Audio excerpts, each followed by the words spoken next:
Old Emmer is being pushed as an alternative to Weller Special Reserve. Let's test that theory. Now let's talk about the bourbons themselves. Old Emmer is Emmer wheat, so it's a different strain of wheat from Weller Special Reserve. It is a Spirits Direct product out of Kentucky. Bardstown area is where it's believed to be. It's 92 proof points, at least 4 years aged.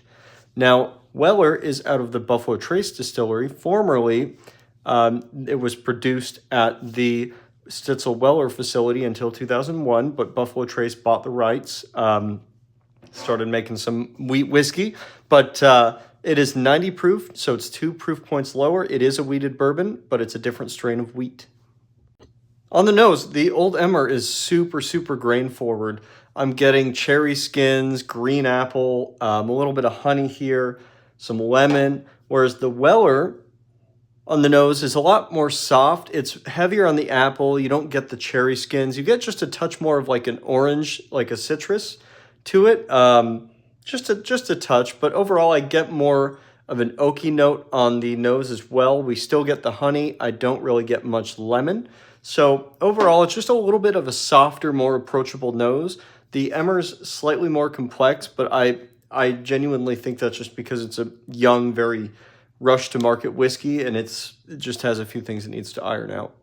Now on the palate, the Old Emmer is, again, very similar to what the nose was. We get the green apple, we get the honey, we get the lemon, just a little bit of caramel, and we don't really get any oak or anything. We get the cherry skins, and it's super peppery and almost acidic peppery on the finish.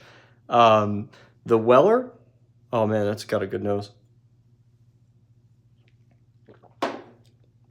Ooh, that's nice. The Weller, you get a little bit of that pepper on the finish, but it's not nearly as strong. Ooh, very oaky, a little more rounded as a bourbon. We're getting green apple for sure. We're getting a little bit more citrus. We're getting the honey, maybe just a touch of lemon.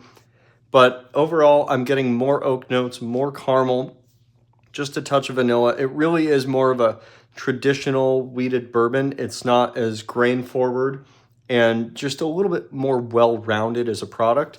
Overall, I don't think the two really compare at all. It's like apples and oranges, you know? But if you can't find Weller, there are other alternatives. I just don't think Old Emmer is one of them.